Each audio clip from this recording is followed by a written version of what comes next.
Digboi RD Senior Academy জলপানী ব্যৱস্থা প্ৰদান 60 গৰাকী মেধাৱী ছাত্ৰ-ছাত্ৰীক RD Senior Secondary Academy প্ৰদান কৰে জলপানী ব্যৱস্থা উজনি অসমৰ আগশাৰীৰ গুণগত শিক্ষাৰ শীৰ্ষত থকা শিক্ষানুষ্ঠান ডিগবৈ RD Senior Secondary স্কুলে বিগত বৰ্ষৰ দৰে এই বছৰো ডিব্ৰুগড় চৰাইদেউ আৰু তিনিচুকীয়া জিলাৰ অন্তৰ্গত আৰ্থিকভাৱে পিছপৰা 60 গৰাকী মেধাৱী ছাত্ৰ-ছাত্ৰীক জলপানী প্ৰদান কৰে এই জলপানী ব্যৱস্থাত ছাত্ৰ-ছাত্ৰীসকলক 2 বছৰ সম্পূৰ্ণ বিনামূলীয়াকৈ পঢ়া থকা খোৱাৰ সুবিধা প্ৰদান কৰিব 2015 বৰ্ষৰ পৰা 2026 বৰ্ষলৈ 11 বছৰত প্ৰায় 660 জন মেধাৱী ছাত্ৰ-ছাত্ৰীক এই জলপানী ব্যৱস্থাৰে উপকৃত কৰিছে উপাধ্যক্ষ মমি বৰঠাকুৰে আধৰা অনুষ্ঠানত উপস্থিত থাকে RD একাডেমীৰ পৰিচালনা সমিতিৰ সভাপতি ডক্টৰ দীপক গোস্বামী অৱসৰপ্ৰাপ্ত শিক্ষক Bhawani Prasad Dungana Kshir Bahadur Chhetri RD educational and sports foundation trustee সদস্য আৰু সমাজকৰ্মী মনোজ ধানোৱাৰ অধ্যক্ষ ডক্টৰ দিব্যজ্যোতি দে মৰাণ ছাত্ৰ সন্থা পেঙেৰী আঞ্চলিক সমিতি তিনিচুকীয়া জিলা গোৰ্খা ছাত্ৰ সন্থা সোণোৱাল কছাৰী ছাত্ৰ সন্থা আদি বিভিন্ন দল সংগঠনৰ বিষয়ববীয়াসকল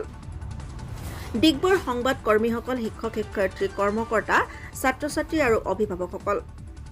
প্ৰায় 3 শতাধিক লোকৰ উপস্থিতিত মেধাৱী ছাত্ৰ-ছাত্ৰীসকলক স্কলাৰশ্বিপ পত্ৰ প্ৰদান কৰা হয় সভাত বিশিষ্ট অতিথিসকলে RD কৰ্তৃপক্ষই গ্ৰহণ কৰা এই মহান প্ৰচেষ্টাক শলাগ লয় সভাৰ শেষত অধ্যক্ষ ডক্টৰ দিব্যজ্যোতি দে শলাগৰ শৰাই আগবঢ়ায় ডিগবৈৰ পৰা নিতুমণি শইকীয়াৰ প্ৰতিবেদন public TV Assam Senior Secondary Scholar 2026 বৰ্ষৰ স্কলাৰশ্বিপ প্ৰদান কাৰ্যসূচী অনুষ্ঠিত কৰা হয় আমি RD Senior Secondary School সামাজিক দায়বদ্ধতা হিচাপে প্ৰায় 12 বছৰ ধৰি দুখীয়া আৰ্থিকভাৱে পিছপৰা যাৰ শিক্ষাৰ ক্ষেত্ৰত যাতে হেঙাৰ নহয় তেনে ছাত্ৰ-ছাত্ৰীসকলক শিক্ষাৰ ক্ষেত্ৰত আগবঢ়াই নিবৰ বাবে সেই অভিভাৱকসকলক এখনি সহায়ৰ হাত আগবঢ়াবৰ বাবে সদায় প্ৰচেষ্টা অব্যাহত ৰাখিছো এই বছৰো বিগত বৰ্ষৰ দৰে আমি প্ৰায় 60 জন মান ছাত্ৰ-ছাত্ৰীৰ ওপৰা এই বৰ্ষৰ বাবে আমি আবেদন পত্ৰ লাভ কৰিছিলো আৰু আমাৰ সকলো ছাত্ৰ-ছাত্ৰী যিসকল ছাত্ৰ-ছাত্ৰীয়ে আজি এই স্কলাৰশ্বিপ লাভ কৰিছে তেখেতসকলৰ আমি এটা ফিল্ড ভেৰিফিকেশ্যন কৰিছো আৰু ফিল্ড ভেৰিফিকেশ্যন কৰাৰ পিছত আমি ছাত্ৰ-ছাত্ৰীসকলক যোগ্য বিবেচিত কৰি তেওঁলোকৰ মেধাৰ ভিত্তিত আৰু তেওঁলোকৰ আৰ্থিক যি দুৰৱস্থা সেয়া যাতে বাধা নহওক তাৰ বাবে আমি আগবাঢ়িছো আৰু আজি আমি সৰ্বমুঠ 60 জন ছাত্ৰক এই স্কলাৰশ্বিপ প্ৰদান কৰিছো 2026 বৰ্ষৰ বাবে RD Senior Secondary Schoolৰ দৰে এখন বিদ্যালয়ে যেহেতু উজনি অসমত এক স্থান লাভ কৰি আহিছে বহুতো ছাত্ৰ-ছাত্ৰীৰ বাবে এই বিদ্যালয়ত পঢ়া শুনা কৰাটো এটা সপোন কিন্তু তেওঁলোকক কৰবাত হয়তো আৰ্থিক অৱস্থাই বাধা দিছে কিন্তু তেওঁলোক মেধাৱী আমি তেওঁলোকৰ সেই যে মেধাক সন্মান জনাই আমি আগবঢ়াইছো আৰু আমি অনুৰোধ কৰিম আজি যিসকল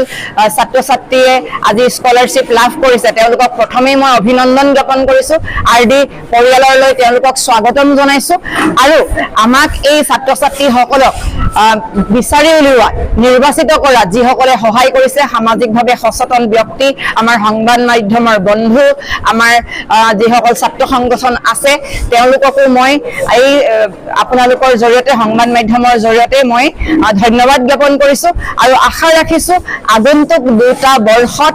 এই সকল ছাত্ৰ-ছাত্ৰীয়ে খুব সুন্দৰ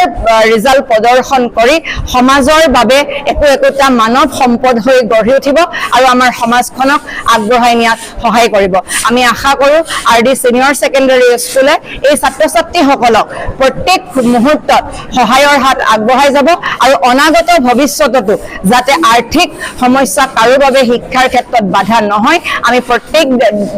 বছৰে এনেদৰে ছাত্ৰ-ছাত্ৰীসকলৰ কাষত থিয় দিম বুলি প্ৰতিশ্ৰুতি আগবঢ়াইছো ধন্যবাদ